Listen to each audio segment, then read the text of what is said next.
Welcome back to my channel trading zone. I hope आप सबका weekend बहुत अच्छा गया होगा। कल से काम पे लग जाते हैं वापस। इस वीडियो में हम as always Nifty, bank Nifty और कुछ स्टॉक्स, उनके लेवल्स, उनके ट्रेडिंग आइडियाज़ और मेरा क्या लॉजिक है इनके पीछे, ये मैं आपके साथ में शेयर करूँगा।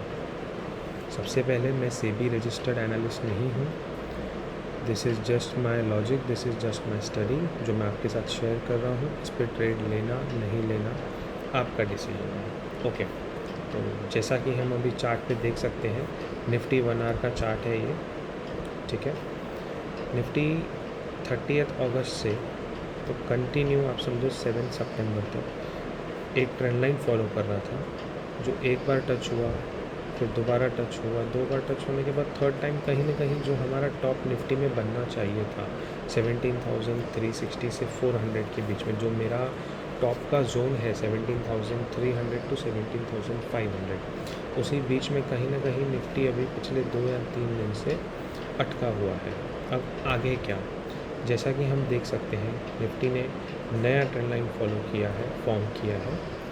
यहाँ से ये लो कनेक्ट करते हैं तो ये एक ट्रायंगल पैटर्न निफ्टी ने बनाया है, जो पॉसिबल है अगर ऊपर की तरफ ब्रेकआउट देता है तो क्वाइट पॉसिबल निफ्टी 17,500, 600, 700 तक जा सकता है। बट मेरा व्यू अभी भी वही रहेगा। मैं निफ्टी में करेक्शन का एक रिट्रेसमेंट कह सकते हैं या एक प्रॉफिट बुकिंग का मैं एक इंतज़ार कर रहा हूँ। उसके पहले निफ्टी कहीं नहीं जाने वाला है। एक प्रॉफिट बुकिंग निफ्टी में बनता है। कारण है, पिछला जब ब्रेकआउट दिया था निफ्टी ने 15,900 से, तो ये ऑलमोस्ट 14 जुलाई से या कह सकते हैं 14 जून से तो 2 अगस्त, मतलब ऑलमोस्ट 2 महीना निफ्टी ने सिर्फ 500 से 600 पॉइंट का एक जोन बनाया था। अगर मैं इस जोन को मार्क करता हूँ तो आपको समझ में आ जाएगा। ऑलमोस्ट आप एक मिनट जी, ऑलमोस्ट निफ्टी ने ये जोन में ही ट्रेडिंग किया था 2 महीना पूरा। उसके बाद जब ब्रेकआउट आया तो निफ्टी ने ऑलमोस्ट 1500 पॉइंट्स का मूव दे चुका है, ऑलमोस्ट 1500 पॉइंट्स। अब थोड़ा रिट्रेसमेंट होना ही चाहिए। तो अपर लेवल पे बहुत ज़्यादा हमें ध्यान रखना है। बाइंग की तरफ नहीं रुझान बनता है।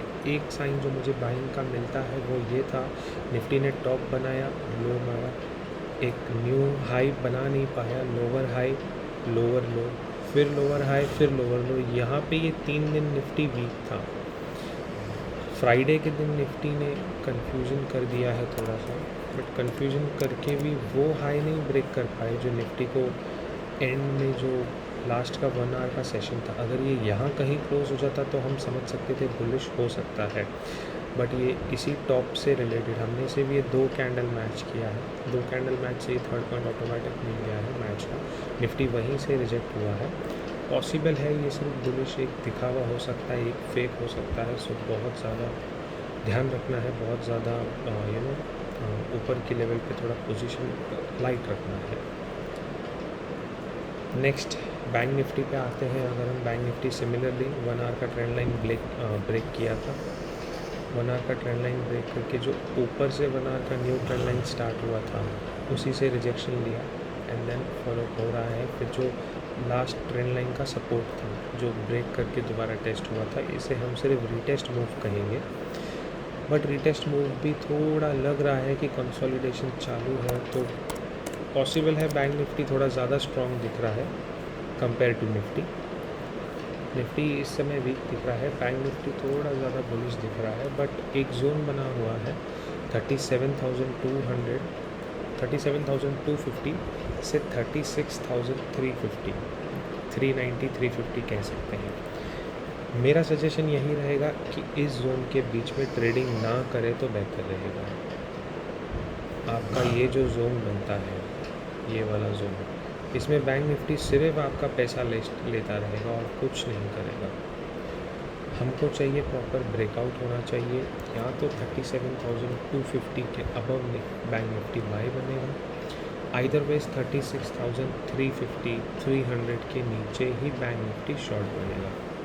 और जब वहाँ से शॉर्ट बनेगा तो आप अगर रिस्की ट्रेडर हो तो आज बैंक निफ्टी जो क्लोज हुआ है वो है 36,680 पे। कल अगर गैप डाउन ओपन होता है bank Nifty, gap down open होता है तो आप सेल कर सकते हो। 36,800 850 का एसएल देना है और 36,000 टारगेट के लिए वेट करना है। उतना टारगेट आपका इजीली आ जाना चाहिए जी, उतना टारगेट आपका इजीली आ जाना चाहिए। 36,000 बैंक निफ्टी पहला टारगेट देना ही देना चाहिए। मेरे पहले वीडियो में हमने निफ्टी सेल किया था 37,150 से 200 का स्टॉप लॉस लगा के। 37,150 टू 200 ये पूरा सेलिंग जोन था। हमने 37,900 पे बैंक निफ्टी सेल किया था, 36,900 पे, और हमारा पहला टारगेट था 36,200 जो कि अचीव हो गया था 7 सितंबर को। ऑलमोस्ट 2 दिन में ही अचीव हो गया। ऑलमोस्ट 800 पॉइंट्स 900 पॉइंट्स के आसपास टारगेट अचीव हो चुका है। नेक्स्ट हम आते हैं कोटक बैंक में। कोटक बैंक का डेली चार्ट है। अगर मैं डेली चार्ट की बात करूं, कोटक बैंक तो एक जोन बनाया था। कोटक बैंक ने एक हाई लगाया था 29 अप्रैल को। ये हम हाई देख सकते हैं 29 अप्रैल को 1845 1845 का कोटक बैंक ने एक हाई लगाया था।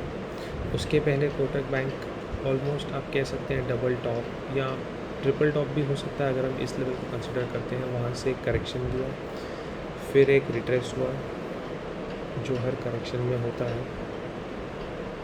फिर बैंक कोटक ने ट्राई किया, मैं इसको थोड़ा जूम इन कर लेता हूँ आपके जी। फिर कोटक बैंक ने ट्राई किया दोबारा ब्रेकआउट देने का, बट सस्टेन नहीं हो पाया।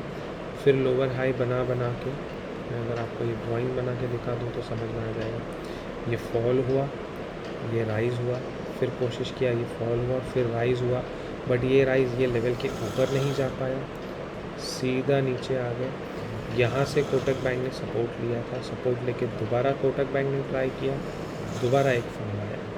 अब ये क्वाइट पॉसिबल है अगर ये ब्रेकआउट दे देता है कोटक बैंक तो ईज़िली आपको जो टारगेट्स मिल जाएंगे स्विंग ट्रेड में वो 1900 के ईज़िली मिल जाएंगे।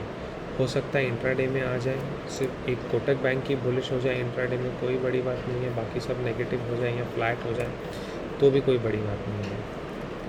Kotak Bank as of now positive दिख रहा है। अगर मार्केट पॉजिटिव रहता है तो हमारा पहला बाय जो रहेगा वो कोटक बैंक का ही रहेगा। बहुत बढ़िया बैंक है, बहुत बढ़िया चार्ट है इसका।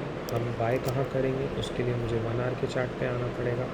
1 आवर के चार्ट पे आते हैं हम अगर, तो एक पिछला जो सेलिंग जोन था 10 अगस्त का, उसका हाई था 1825 1825, और आज का जो फ्राइडे का क्लोजिंग, थर्सडे का क्लोजिंग आया था वो था 1817।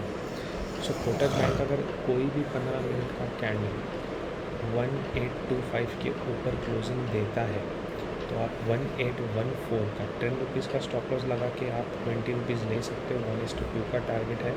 अगर 1845 क्रॉस होता है तो वो स्विंग ट्रेड में कन्वर्ट हो जाएगा, आपको 1900 ईजीली मिल जाएगा कोटक बैंक में। नेक्स्ट हम आते हैं TCS पे। अगेन TCS भी सेम है, काफ़ी ज़्यादा रैली कर चुका है। अगर मैं डेली चार्ट आपको समझाऊँ प्राइस एक्शन के हिसाब से, तो जो उनका ब्रेकआउट लेवल था 3397 वो वन साइड ब्रेकआउट दिया है और रीटेस्ट अभी तक नहीं हुआ है।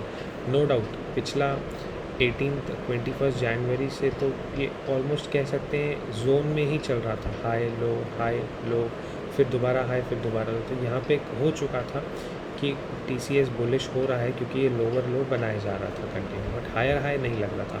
तो कहीं ना कहीं एक ब्रेकआउट की अपेक्षा थी। सो ब्रेकआउट आया है। ये ऑलमोस्ट अगर हम ब्रेकआउट को काउंट करते हैं, ब्रेकआउट का मूव अगर लो से काउंट करते हैं तो लो से कोटक बैंक ऑलमोस्ट आप समझिए 23% आया है, और अगर ब्रेकआउट से काउंट करते हैं जहाँ पे काफ़ी लोग बैठे हैं तो 15% का मूव आया है। मैं एक्सपेक्ट करता हूँ 4 to 5% इंक्रीज इंटरेस्ट होना चाहिए, क्वाइट पॉसिबल है। प्लस जो एक बहुत फेमस और बहुत रिलायबल पैटर्न बनता है स्टॉक्स में, चार्ट में, वो है इनसाइड कैंडल का।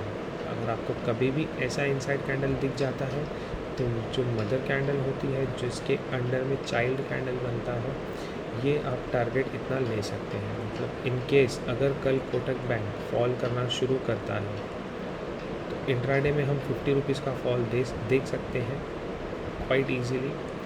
जो जाएगा आपका कोटक को 3698, मतलब 3700 तक का फॉल हमें कोटक बैंक में कल अपना सॉरी टाटा TCS में दिख सकता है। इनसाइड कैंडल का सेटअप है, बहुत बढ़िया से चलता है। इनसाइड कैंडल के SL बहुत कम होते हैं, बहुत कम बार ऐसा होता है जो इनसाइड कैंडल फेल होता है। 80% सक्सेस के चांसेस होते हैं TCS में।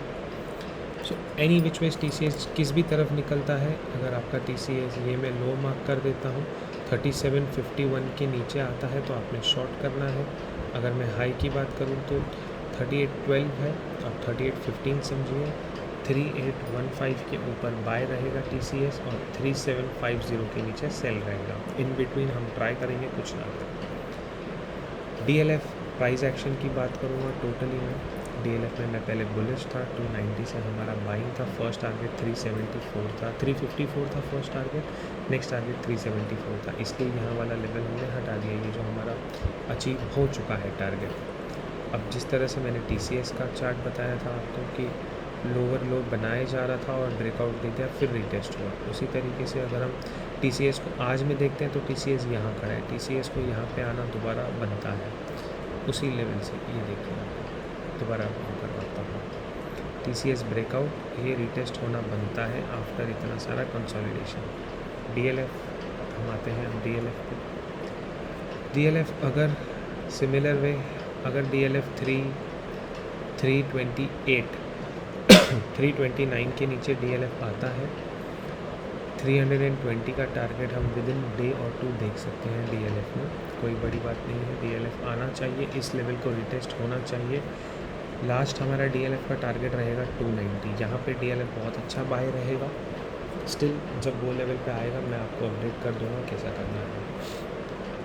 आई होप आपको वीडियो और लेवल सारे समझ में आए। वीडियो पसंद आता है तो लाइक कीजिए, अपने फ्रेंड्स के साथ शेयर कीजिए। एंड सबसे इम्पोर्टेंट, मेरा टेलीग्राम चैनल है, वहाँ पे मैं कुछ इंट्राडे अगर कुछ समझ में आता है, कुछ रिलायबल लगता है, क्योंकि मार्केट काफ़ी टॉप कर चुका है तो मैं सिर्फ सेलिंग का ही ढूंढ रहा हूँ अभी। कुछ मिलता है तो मैं मेरे फ्री वाले टेलीग्राम चैनल में बिल्कुल अपडेट कर दूँगा और उसका लिंक मेरे डिस्क्रिप्शन बॉक्स में है। आई होप आप सबको वीडियो पसंद आया होगा। Thank you, have a profitable